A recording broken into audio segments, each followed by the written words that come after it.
Good morning, all. Yesterday we discussed about what is equity share and its advantages. Now the next area, disadvantages of equity share. The disadvantages of equity share also divide the two sections: disadvantages to the company and disadvantages to the investor. There is five disadvantages are defined in the section disadvantages to the company.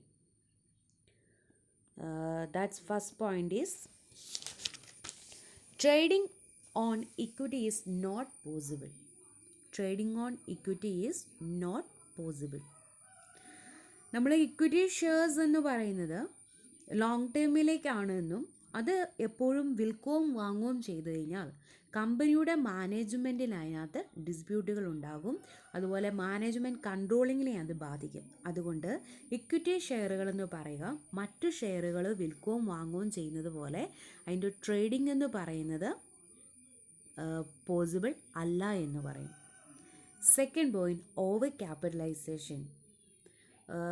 Equity shares may lead to overcapitalization, which make dividend per share low and which in turn adversely affect morale of the investor. അതായത് നമ്മുടെ company huge capital earn ചെയ്യാൻ വേണ്ടി പിന്നെയും ഷെയറുകൾ issue ചെയ്തുകൊണ്ടിരുന്നു കഴിഞ്ഞാൽ over ക്യാപിറ്റലൈസേഷന് വഴിയൊരുക്കും. അത് ഡിവിഡൻറ്റിന്, അതായത് ഒരുപാട് ഷെയറുകളുടെ എണ്ണം കൂടുന്നതനുസരിച്ച് ഡിവിഡൻറ്റിൻ്റെ വേരിയേഷൻസ് ഉണ്ടാവും. അത് ഡിവിഡൻറ്റിനെ ലോയിലോട്ട് കൊണ്ടുപോകാനും ഡിവിഡൻറ്റ് കുറച്ച് കിട്ടാനും, അങ്ങനെ ഡിവിഡൻറ്റ് കുറയും തോറും നമ്മുടെ ഷെയറുകളുടെ തന്നെ അല്ലെങ്കിൽ ഇൻവെസ്റ്ററിൻ്റെ തന്നെ ഒരു മൊറലിനെ തന്നെ അത് ബാധിക്കുമെന്ന് പറയുന്നു. ഓവർ ക്യാപിറ്റലൈസേഷൻ ഉണ്ടാകാനുള്ള ചാൻസ് ഉണ്ട് കൂടുതൽ ഇഷ്യൂ ചെയ്യുന്നത് വഴിയായിട്ട്. Then third point is dilution in control.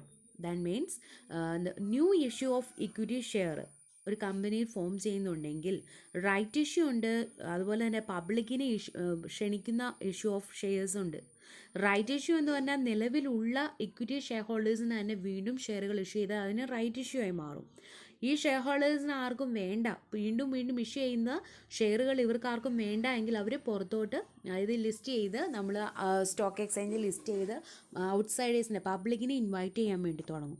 അങ്ങനെയൊക്കെ വന്നു കഴിഞ്ഞാൽ ഇക്വിറ്റി ഷെയർ ഹോൾഡേഴ്സിനുണ്ടാകുന്ന റൈറ്റുകളിൽ അല്ലെങ്കിൽ കൺട്രോളിങ്ങിൽ മാനേജ്മെൻറ്റിലൊരു ഡയലൂഷൻ ഉണ്ടാകാനുള്ള ചാൻസ് ഉണ്ട്. ദെൻ ഫോർത്ത് പോയിൻറ്റ് സ്പെക്കുലേഷനാണ്. നമ്മൾ അഡ്വാൻറ്റേജസ് പറഞ്ഞപ്പം ഇൻവെസ്റ്ററിനെ സംബന്ധിച്ചിടത്തോളം സ്പെക്കുലേറ്റീവ് ഇൻവെസ്റ്റേഴ്സിന് ഇക്വിറ്റി ഷെയർസുകൾ ബെറ്റർ എന്ന് പറഞ്ഞിരുന്നു. അപ്പോൾ ഈ സ്പെക്കുലേഷൻ നമ്മുടെ കമ്പനിയെ ബാധിക്കുമെന്ന് പറയുന്നു. അതായത് issue of equity share may lead to unhealthy speculation in the account of fluctuations in the market value of share.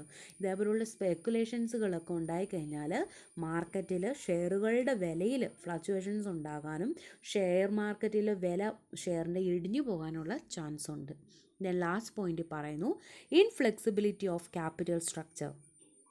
Equity share capital cannot paid back during the life time of the company. നമ്മൾ അഡ്വാൻറ്റേജസ് പറഞ്ഞപ്പോൾ പോസിറ്റീവായിട്ട് പറഞ്ഞൊരു കാര്യം long ടൈമിലേക്ക് ഉപയോഗിക്കാൻ പറ്റിയ ക്യാപിറ്റലാണ് നമ്മുടെ ഇക്വിറ്റി ഷെയർ ക്യാപിറ്റൽ എന്ന് പറഞ്ഞു.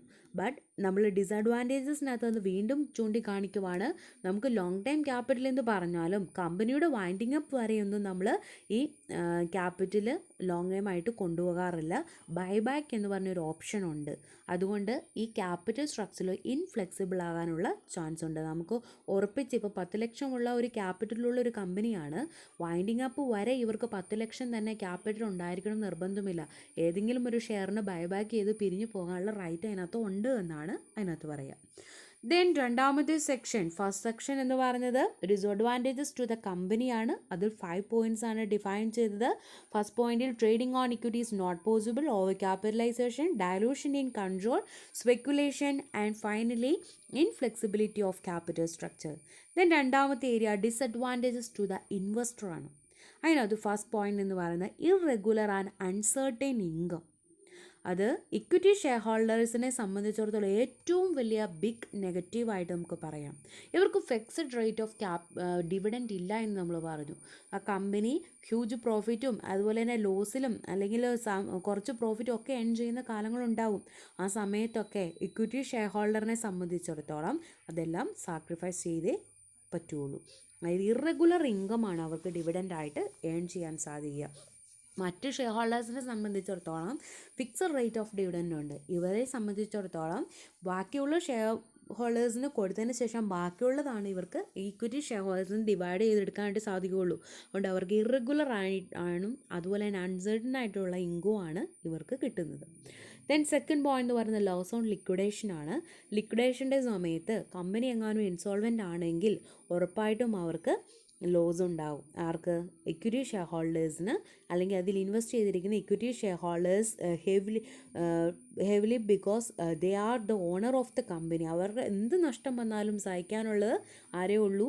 ഇക്വിറ്റി ഷെയർ ഹോൾഡേഴ്സേ ഉള്ളൂ. അതായത് ലോസ് ഓൺ ലിക്വിഡേഷൻ ഉണ്ടാവാനുള്ള ചാൻസ് ഉണ്ട്.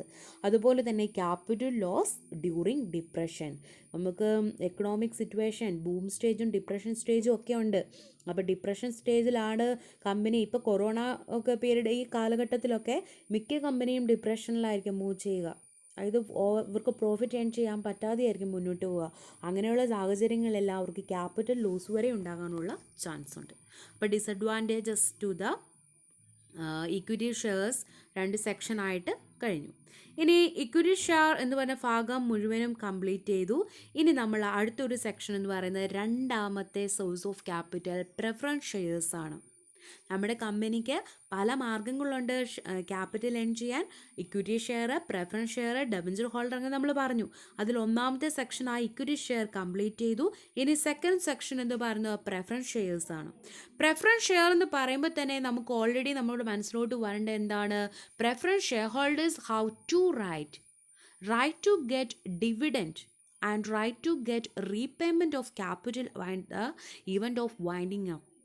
വൈൻഡിങ് അപ്പിൻ്റെ സമയത്ത് ഇവർ മുതൽ മുടക്കിയിരിക്കുന്ന പ്രിഫറൻസ് ഷെയർ ഹോൾഡേഴ്സ് ഇൻവെസ്റ്റ് ചെയ്തിരിക്കുന്ന ക്യാപിറ്റൽ ഏറ്റവും ആദ്യം തിരികെ കിട്ടാനുള്ള പ്രിഫറൻസ് ഷെയർ ഹോൾഡേഴ്സിനായിരിക്കും. അതുപോലെ തന്നെ പ്രോഫിറ്റ് കാൽക്കുലേറ്റ് ചെയ്യുന്ന സമയത്ത് ഇവർക്കൊരു ഫിക്സഡ് റേറ്റ് ഓഫ് ഡിവിഡൻഡ് ഉണ്ടായിരിക്കും. അത് കിട്ടുവാനുള്ള റൈറ്റും പ്രിഫറൻസ് ഷെയർ ഹോൾഡേഴ്സിനുണ്ട്. ഇനി പ്രിഫറൻസ് ഷെയർ ഹോൾഡേഴ്സിനും ഇക്വിറ്റി ഷെയർ ഹോൾഡറും തമ്മിൽ താരതമ്യം ചെയ്യുമ്പോൾ ഇക്വിറ്റി ഷെയർ ഹോൾഡറിനാണ് വോട്ടിംഗ് റൈറ്റ് ഉള്ളത്, മാനേജ്മെൻറ്റിൽ പാർട്ടിസിപ്പേഷൻ ഉള്ളത്. നമ്മുടെ പ്രിഫറൻസ് ഷെയർ ഹോൾഡേഴ്സ് അങ്ങനെ ഒരു വോട്ടിംഗ് റൈറ്റോ മാനേജ്മെൻറ്റിൽ പാർട്ടിസിപ്പേഷനോ ഉണ്ടായിരിക്കുകയില്ല. അപ്പോൾ വാട്ട് ഈസ് പ്രിഫറൻസ് ഷെയർ എന്ന് ചോദിച്ചാൽ the preference share holders are those shares they have the 2 rights. Right to get dividend at correct time and right to get repayment of capital at the time of winding up. And preference shareholders get fixed rate of dividend. They have no voting right and they have no participation in the management of the company.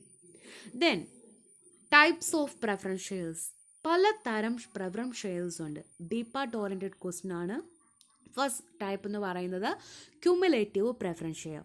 Cumulative preference ഷെയറിന് ഒരു right ഉള്ളത് എന്തെന്ന് വെച്ചാൽ അവർക്ക് ഈ വർഷം profit calculate ചെയ്തപ്പം അവർ agree ചെയ്തിരിക്കുന്ന ഡിവിഡൻഡ് ക്യുമുലേറ്റീവ് പ്രിഫറൻസ് ഷെയർ ഹോൾഡേഴ്സിന് കൊടുക്കാൻ സാധിച്ചിട്ടില്ല എങ്കിൽ പിന്നീട് വരുന്ന സബ്സിക്വൻ്റ് ഇയറിലെ പ്രോഫിറ്റിൽ നിന്നും ഈ വർഷത്തെ അരിയർ കൊടുത്തു തീർക്കാൻ അല്ലെങ്കിൽ കിട്ടുവാനുള്ള right cumulative preference share ഹോൾഡേഴ്സിനുണ്ട്.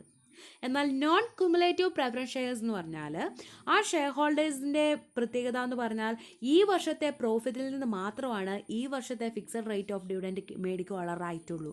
Subsequent ഇയറിലെ പ്രോഫിറ്റിൽ നിന്നും അരിയേഴ്സ് കിട്ടാനുള്ളത് മേടിക്കാനുള്ള right non cumulative preference share ഹോൾഡേഴ്സിന് ഇല്ല. അതുള്ളത് ക്യുമുലേറ്റീവ് പ്രിഫറൻസ് ഷെയർ ഹോൾഡേഴ്സിനായിരിക്കും. Then participating and non participating preference shares എന്ന് പറഞ്ഞാൽ പാർട്ടിസിപ്പേറ്റിംഗ് പ്രിഫറൻസ് ഷെയറിന് ഫിക്സഡ് റേറ്റ് ഓഫ് ഡിവിഡൻറ്റിൻ്റെ കൂടെ കമ്പനി എങ്ങാൻ ബൂം സ്റ്റേജിൽ ഹ്യൂജ് പ്രോഫിറ്റ് ഏൺ ചെയ്യുന്ന സാഹചര്യത്തിൽ സർപ്ലസ് പ്രോഫിറ്റിൻ്റെയും കൂടെ ഒരു പെർസെൻറ്റേജ് കിട്ടാനുള്ള ചാൻസ് പാർട്ടിസിപ്പേറ്റിംഗ് പ്രിഫറൻസ് ഷെയർ ഹോൾഡേഴ്സിനുണ്ടാവും. അവരുടെ ഫിക്സഡ് റേറ്റ് ഓഫ് ഡിവിഡൻറ്റിൻ്റെ കൂടെ സർപ്ലസ് പ്രോഫിറ്റിൻ്റെയും കൂടെ ഒരു അഡീഷണൽ ഡിവിഡൻറ്റ് കിട്ടാനുള്ള ചാൻസ് പാർട്ടിസിപ്പേറ്റിംഗ് പ്രിഫറൻസ് ഷെയർ ഹോൾഡേഴ്സിനുണ്ട്. എന്നാൽ അത് നോൺ പാർട്ടിസിപ്പേറ്റിംഗ് പ്രിഫറൻസ് ഷെയർ ഹോൾഡേഴ്സിന് ഇല്ല. അവർക്കുള്ളത് ഫിക്സഡ് റേറ്റ് പറഞ്ഞിരിക്കുന്നത് എത്രയാണോ അത് മാത്രമേ കിട്ടുള്ളൂ. സർപ്ലസ് പ്രോഫിറ്റിൻ്റെ ഒരു പാർട്ടും കൂടെ നോൺ പാർട്ടിസിപ്പേറ്റിംഗ് പ്രിഫറൻസ് ഷെയർ ഹോൾഡേഴ്സിന് കിട്ടത്തില്ല. ദെൻ റെഡീമബിൾ പ്രിഫറൻസ് ഷെയർസും ഇറെഡീമബിൾ പ്രിഫറൻസ് ഷെയർസും. റെഡീം ചെയ്യുക എന്ന് പറഞ്ഞാൽ ഈ പ്രിഫറൻസ് ഷെയർ ഹോൾഡേഴ്സ് വാങ്ങുന്ന സമയത്ത് തന്നെ ഒരു ഡേറ്റ് എഗ്രി ചെയ്യും. ഇത്ര വർഷത്തിനുള്ളിൽ ഈ ഷെയറുകൾ തിരിച്ചു വേണം. അങ്ങനെ ഒരു എക്സ്പയറി ഡേറ്റ് ഇട്ടുകൊണ്ടാണ് റെഡീമബിൾ പ്രിഫറൻസ് ഷെയർസുകൾ കമ്പനി വിൽക്കുക. അപ്പോൾ ഈ ഷെയർസ് എക്സ്പയറി കഴിഞ്ഞതിന് ശേഷം റീപേ ചെയ്ത് അവർ ഫിക്സഡ് റേറ്റ് ഓഫ് ടൈമിനുള്ളിൽ നമ്മൾ റീപേ ചെയ്യുന്ന ഷെയറുകളാണ് റെഡീമബിൾ പ്രിഫറൻസ് ഷെയർ. ആ ടൈം എത്തുമ്പോൾ തിരികെ വിളിക്കും. എന്നാൽ ഇറെഡീമബിൾ ആണെങ്കിൽ കമ്പനിയുടെ വൈൻഡിങ് അപ്സിൻ്റെ സമയത്താണ് റിഡീം ചെയ്യാനുള്ള റൈറ്റ് ഉണ്ടാകുകയുള്ളൂ. അതിനകത്തൊരു ഫിക്സഡ് കാലയളവൊന്നും ഉണ്ടാകില്ല. കമ്പനി എന്ന് വൈൻഡിങ് അപ്പ് ചെയ്യുന്നു ആ സമയത്താണ് അത് റിഡീം ചെയ്യുക. റിഡീം ചെയ്യുക എന്ന് പറഞ്ഞാൽ റീപേ ചെയ്യുക എന്നാണ്. ഷെയറുകൾ കൊടുത്ത് അവർ മുതൽ മുടക്കിയിരിക്കുന്ന പണം വാങ്ങി വീട്ടിൽ പോകുന്നുള്ളൊരു മീനിങ്ങേ ഉള്ളൂ റിഡീമിന്. അപ്പം ഈ റെഡീമബിൾ എന്ന് പറഞ്ഞാൽ അവിടെ ഒരു എക്സ്പയറി ഡേറ്റ് ഉണ്ടാകും. ആ ഡേറ്റ് എത്തുമ്പം, ആ കാലയളവ് എത്തുമ്പോൾ അവർക്ക് ഷെയറുകൾ തിരികെ കൊടുക്കും. എന്നാൽ ഇറെഡീമബിൾ എന്ന് പറഞ്ഞാൽ വൈൻഡിങ് അപ്പിൻ്റെ സമയത്ത് മാത്രമാണ് റിഡീം ചെയ്യാനുള്ള റൈറ്റ് അവിടെ ഉണ്ടാവുള്ളൂ. ദെൻ ഫൈനലി ഉള്ള രണ്ടെണ്ണം കൺവേർട്ടബിൾ പ്രിഫറൻസ് ഷെയറും നോൺ കൺവേർട്ടബിൾ. ആ കൺവേർട്ടബിൾ എന്ന് പറഞ്ഞ വേർഡിൽ നിന്ന് തന്നെ നമുക്ക് മനസ്സിലാകും, പ്രിഫറൻസ് ഷെയർ ഹോൾഡേഴ്സ് ആയിട്ട് അവർ ഷെയർ വാങ്ങിയെങ്കിലും പിന്നീട് ഇക്വിറ്റിയിലോട്ട് കൺവേർട്ട് ചെയ്യണമെങ്കിൽ, ഇക്വിറ്റി ഷെയർ ആക്കി മാറ്റണമെങ്കിൽ നമുക്കതിന് സാധിക്കും. എന്നാൽ നോൺ കൺവേർട്ടബിൾ പ്രിഫറൻസ് ഷെയർസ് ആണെങ്കിൽ നമുക്ക് ഇക്വിറ്റിയിലോട്ട് വേറെ ഒരു ഷെയറിലോട്ട് നമുക്ക് കൺവേർട്ട് ചെയ്യാനായിട്ട് സാധിക്കത്തില്ല. അത് നമുക്ക് പ്രിഫറൻസ് ഷെയർസ് ആയിട്ട് തന്നെയാണ് മുന്നോട്ട് കൊണ്ടുപോകത്തുള്ളൂ. Okay, thank you.